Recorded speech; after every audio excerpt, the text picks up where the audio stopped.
Welcome to Reasons to Live, everybody. In essence, this is a show dedicated specifically towards all of you out there watching this who struggle with suicidal thoughts, just like I once did myself. Remind you that there are dozens, hundreds, thousands, millions, billions, trillions, decillion, infinite reasons why you should choose life over death. Now, the topic of today's episode is getting to go on a journey. And what does that necessarily mean if you stick around to go on said journey? It can mean all sorts of things. It can mean something as simple as going on an adventure with a brand new book that takes you along for a very special ride that has a lot of poignant points that bring you lots of enjoyment. That can mean going off to some other country like me.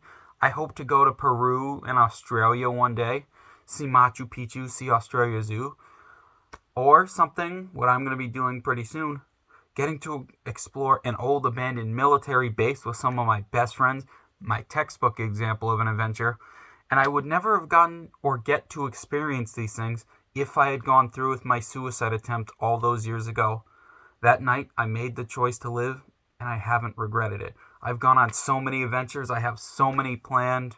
And yeah, I know it can be the same thing for you. You have plenty, mark my words, plenty of great adventures left ahead of you in your life. You just have to keep going. Now, I know it can be a bit hard. Trust me, it was hard to keep going a lot. But I kept going, and I got my adventures. It's the exact same for you. Now, before we get going, I would like to have a quick little 1v1 with you, if that's all right.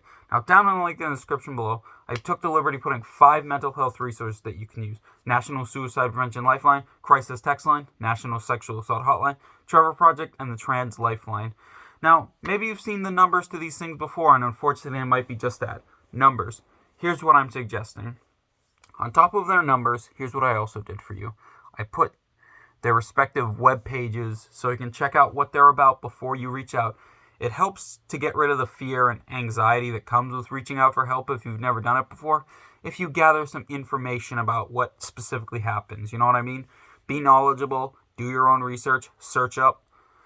And I know these things can be intimidating, but once you gather that knowledge, a lot of that intimidation is just poof, gone, smacked out of the way. It can be like that in your story too, my friend. Oh, also be sure to can't talk today, I'm sorry. Click the first link in the description below. That'll take you to an article by BuzzFeed News that explains in a lot of detail what happens when you call the National Suicide Prevention Lifeline or text the Crisis Text Line. You will not regret it. It'll give you a lot of information. It'll smack those stupid myths that have come to prevent a lot of us from reaching out for help. Trust me, it's worth the read. All right. Have a great day, everyone. I know you're strong enough to get through this. You are awesome. You have plenty more journeys ahead. And you're a lot more amazing than you think you are. Trust me. My name is Matthew Gonzalez. And remember, there's always a reason to smile.